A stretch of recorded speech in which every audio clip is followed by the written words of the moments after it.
Bonjour tout le monde, on se retrouve pour cette nouvelle vidéo. Ça fait un moment que j'ai pas publié, j'avais dit que j'aurais publié plus tôt, sauf que entre temps j'ai eu beaucoup de travail et j'ai perdu les identifiants de la chaîne au passage. Que c'est bon, maintenant j'ai retrouvé, donc dès que je les ai retrouvés, j'ai dit allez, maintenant faut tout de suite sortir une vidéo pour tenir un petit peu tout le monde au courant. Alors du coup, la dernière vidéo que j'avais fait pour la rentrée de la fac datait de avant le début des cours. Alors qu'est-ce qui s'est passé depuis j'avais dit que je devais aller sur place, sur le site, pour en fait prendre les informations d'avant-rentrée, etc. Ce que j'ai donc fait. Donc en fait, ils ont tout simplement expliqué les modalités de l'année, comment ça allait se passer, les cours, la plateforme du site, etc.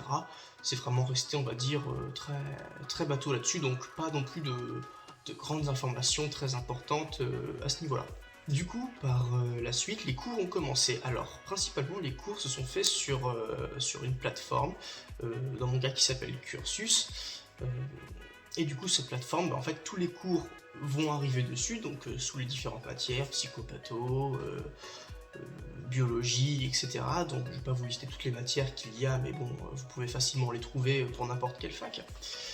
Du coup, toutes les matières arrivent là-dessus, donc au compte-gouttes, parce que la plupart des matières, en fait, vont être disponibles une fois que ceux qui sont en présentiel vont avoir fait cette matière. C'est-à-dire que si vous avez par exemple le CM, donc cours magistraux, le troisième CM par exemple, si les assidus, donc assidus qui veut dire les présentiels, tant qu'eux les ont pas fait, en fait, nous les cours on va pas forcément les avoir. Mais après ça dépend des cours, il y en a, on va directement tout avoir, alors que les assidus ne l'ont pas encore vu en présentiel, mais nous on va les avoir. En fait, ça dépend des cours et des professeurs. Régulièrement, alors c'est pas tout le temps, hein, ça varie, des fois c'est une fois par mois ou une fois tous les mois, et ça dépend des cours. On va avoir ce qu'on appelle des regroupements, c'est-à-dire que les profs vont faire des lives via une plateforme, ça peut être n'importe quelle plateforme. Donc les profs vont faire un live qui peut varier entre 1 heure et 8 heures. On a eu le plus gros regroupement que j'ai pu avoir, c'était un regroupement de 8 heures non-stop, un dimanche en plus, excellent, 8 heures c'est de la biologie, 8 heures de biologie, un dimanche, franchement, pur plaisir. Alors c'est pas tout le temps, il y a des dates qui sont déjà préétablies, et il y a certains cours où il y a 0 regroupement. Donc en fait, on va recevoir sur la plateforme les cours, que ce soit les DD, les CM, des annales, d'examens, etc. Et du coup, c'est à nous de tout travailler. Alors, pour les examens, une partie du coup qui est très intéressante, comment ça se passe? Et après, je pense qu'aussi c'est assez propre aux facs. Mais moi, en l'occurrence, pour vous donner un ordre d'idée, dans ma fac, ça se passe de la manière suivante. Vous avez 2 types d'examens. Donc, déjà aussi important à savoir, vous avez vos matières principales, et tout ce qui est psycho, anglais, etc. Et vous avez aussi les mineurs. Donc les mineurs, qu'est-ce que c'est? C'est une matière en plus à part que vous allez prendre, qui coûte moins cher en ECTS, du coup en points, si vous voulez par là, qui coûte moins cher. Moi, vous pouvez prendre ce que vous voulez, vous pouvez prendre, il y a AES, breton, vous pouvez prendre de la biologie, enseignement aux professeurs d'école, enfin bref, je sais plus, un truc de français, enfin bref, c'est des options en fait, tout simplement, c'est une option que vous devez choisir. Vite fait dans la parenthèse, il y a aussi des dispenses, évidemment, si vous avez déjà une licence ou un master d'anglais, vous pouvez demander une dispense quand vous arrivez en L1 pour ne pas faire l'anglais, ça sert à rien de refaire un truc que vous avez déjà validé. Donc du coup, les examens se passent comment? Du coup, il va y avoir 2 types, il va y avoir une partie des examens, donc partiels, ce qu'on appelle les partiels, les examens, qui vont se passer en présentiel, les plus importants, et une petite partie en distanciel. Alors la plupart du temps, en distanciel, ça va être ce qui va être méthodologie. J'ai eu ma mineure aussi, donc moi en mineure j'ai pris histoire, parce que je suis un très grand fan d'histoire. Donc j'ai pris histoire en mineur, donc c'était évidemment en distanciel. Alors comment ça se passe? Vous allez dire, oui, mais si du coup c'est en distanciel, ça veut dire que l'examen on passe chez nous, mais du coup on peut tricher en fait, c'est ça le truc. Le but c'est pas de tricher, bien évidemment, c'est de faire appel à du bon sens. Généralement déjà si vous êtes en fac, vous avez plus 13 ans, donc vous êtes plus dans une optique de tricher, mais de bien réussir un examen que vous avez compris. Et moi, si je prends l'exemple de la mineure que j'ai passée, déjà on va dire en méthodologie informationnelle, donc vous suivez des cours, etc. Il y a même des cours qui sont en visio, hein. C'est pas uniquement que du papier, vous avez aussi certaines des visios et des audios. Donc c'est déjà un peu plus buvable, avec les regroupements évidemment. Donc du coup, ça va être chronométré, évidemment. Vous n'allez pas avoir 15 jours, par exemple, pour faire ce partiel-là. Je vois le méthodo informationnel que je parle, je crois que l'examen durait 10 minutes. Donc franchement, en 10 minutes de temps, admettons qu'il y ait 10 questions, ça fait à peu près la moyenne de réponse de 1 minute par question, si on va jusqu'au maximum. Et ben franchement, pour tricher, c'est pas évident parce que déjà faut pas tricher, mais déjà c'est pas évident dans le sens où le temps passe très vite et le temps d'aller chercher l'information, etc., de reprendre la question et tout, en fait vous pouvez pas, vous avez pas du tout le temps en fait de faire ce genre de triche. Pour l'histoire, pareil, c'était une dissertation moi, qui m'était proposée entre deux sujets. Donc il y avait, on a deux thèmes en histoire. J'avais histoire contemporaine et ancien régime au premier semestre.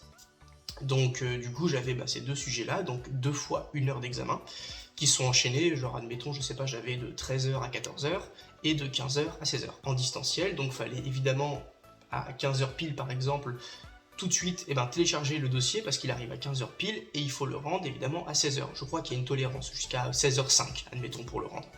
Un exemple.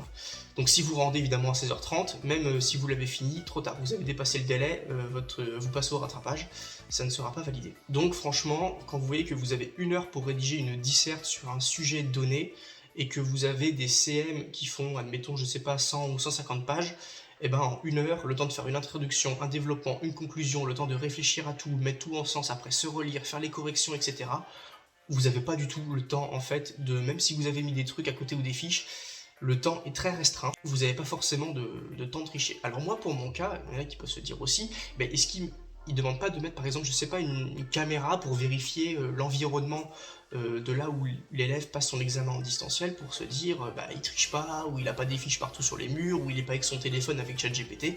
Alors non, pas du tout. En tout cas, dans ma fac, il n'y avait pas ça. C'est juste on télécharge le sujet à telle heure, il faut qu'il soit rendu à telle heure. Alors bien évidemment, ça passe après dans une machine, j'ai perdu le nom, qui fait la machine, qui corrige aussi les mémoires, les thèses, etc., ou même les partiels en général, pour vérifier qu'il n'y a pas de plagiat, qu'en fait vous n'avez pas fait un copier-coller d'un truc sur internet, ou du cours tout simplement que vous avez. Donc, pareil, ça par contre c'est de l'anti-triche, c'est un truc anti-triche qu'ils ont, que même beaucoup de facs ont, même toutes, si je ne me trompe pas, et pas que les facs d'ailleurs, il y a beaucoup d'établissements qui utilisent ça. J'ai perdu le nom, si vous voulez le mettre dans les commentaires, vous pouvez. Et cette machine justement va analyser votre copie et va voir s'il y a un plagiat ou une triche dessus. Donc à part ça, sinon il n'y a aucune restriction quand vous passez le partiel chez vous. Le fait de passer des partiels en distanciel, c'est quelque chose vraiment pour des matières qui n'ont pas beaucoup de points, donc ça peut être du mineur ou de la petite méthodologie. Et comparé à, on va dire, à tous les partiels regroupés dans un semestre, il y a quoi? Il y a 10%, 15% en moyenne qui va être en distanciel. Donc le reste en présentiel, comment ça se passe? Alors déjà, un petit mois à l'avance, vous allez recevoir évidemment vos dates exactes de partiels qui sont en présentiel. Donc ça veut dire que si vous habitez à l'autre bout de la France de votre fac, il va falloir vous déplacer, sachant que le déplacement et si vous prenez un hôtel, Airbnb, peu importe. Donc le reste en présentiel, comment ça se passe? Alors déjà, un petit mois à l'avance, vous allez recevoir évidemment vos dates exactes de partiels qui sont en présentiel. Donc ça veut dire que si vous habitez à l'autre bout de la France de votre fac, il va falloir vous déplacer, sachant que le déplacement et si vous prenez un hôtel, Airbnb, peu importe, ça vous est remboursé de que dalle par la fac. C'est à vous de vous débrouiller. Donc évidemment, il faut prévoir un budget. Si vous travaillez comme moi, il va falloir prévoir des congés, évidemment, à l'avance. Donc des fois, c'est pas facile parce qu'il précise que des fois, on peut être prévenu de la date exacte de l'examen 2 semaines avant les examens. Donc allez prévenir votre patron 2 semaines que vous allez pas être absent, que vous allez être absent pendant 1 semaine. Ça passe pas tout le temps. Alors, no panique, évidemment, si vous n'allez pas à l'examen parce que je sais pas, admettons, vous avez un métier à contrainte ou vous êtes je sais pas, dans le domaine médical, par exemple des infirmières par exemple, qui, s'il y a une restriction, genre un plan blanc, etc., qui font qu'elles ne peuvent pas se libérer, c'est pas grave, certes vous n'êtes pas à l'examen, mais au moins vous allez pouvoir passer au rattrapage. Voilà, donc rien n'est perdu. C'est pas parce que vous ne faites pas un partiel que forcément votre année bousille, il y a toujours les rattrapages. Du coup vous allez sur place et ça se passe, les examens en présentiel, comme un examen en présentiel. Vous devez arriver avec votre carte étudiant, carte d'identité et tout pour vous identifier, un stylo à blanco sur la table, rien d'autre, pas de téléphone bien évidemment, et vous êtes dans l'amphithéâtre et puis voilà, on vous donne les sujets, vous composez. Rien de plus classique en fait, faut juste aller se déplacer. Donc voilà, relativement une vidéo très très courte, juste pour vous résumer à peu près comment ça se passe, pour vous dire que en distanciel, vous avez du partiel à distance de chez vous, mais vous pouvez aussi avoir bien évidemment en présentiel. Voilà, il va falloir vous déplacer, sachant que la contrainte, comme je vous ai dit, on est averti relativement tard des dates de l'examen en présentiel. Vous n'êtes pas non plus prévenu la veille pour le lendemain, au moins 1 mois, même des fois un peu plus tôt, un peu plus tard, ça dépend aussi des matières. selon les places, etc. Mais on va dire, oui, la grosse contrainte, voilà, ça va être de se déplacer et trouver un logement sur place, sachant que les partiels s'étalent à peu près sur une semaine, mais pendant une semaine, c'est pas tous les jours. Moi, quand j'ai passé mes partiels en présentiel du S1, du semestre 1, il y avait des jours où j'avais c'est pas mon à 4, non, je crois que j'avais 3 partiels dans la journée. Les partiels, en fait, les horaires de composition des sujets sont pas obligatoirement de 1 heure, ça dépend de votre matière. Vous pouvez avoir durant cette semaine d'examen une journée où vous allez rien passer, et le reste de la semaine vous allez pendant 2 jours passer que un partiel, et le dernier jour vous allez en passer 4. Voilà, par exemple, c'est un exemple, hein, c'est pas exactement ce qui se passe à chaque fois, mais admettons que vous n'êtes pas du matin au soir en train de passer des partiels pendant une semaine complète, c'est en fait un peu dispatché, on va dire un peu n'importe comment. Le premier jour, je crois que j'ai passé 2 partiels, le lendemain j'en ai passé que 1, après, le lendemain d'après j'ai dû en passer 3, l'autre d'après j'ai dû en passer 2, et après, même en présentiel, il y a aussi du partiel en distanciel, c'est-à-dire que vous êtes sur la fac et vous avez une semaine, le temps du présentiel, de le faire à distance. En gros, ça veut dire vous prenez votre PC, vous vous calez à la BU, donc bibliothèque universitaire, où vous voulez, ou même dans votre chambre d'hôtel, et vous composez le soir sur votre ordinateur. Vous avez une semaine pour le faire durant la date des partiels. Voilà, donc c'est une vidéo relativement courte. Si vous avez des questions, n'hésitez pas à les poser pour que je puisse y répondre, parce qu'évidemment, faire une vidéo sur les périodes d'examen, bon, j'ai essayé de comprimer un peu tout ça pour vous dire comment ça se passe en distanciel. Donc voilà à peu près les grandes idées. Je précise évidemment que ça dépend aussi de la fac, hein, évidemment.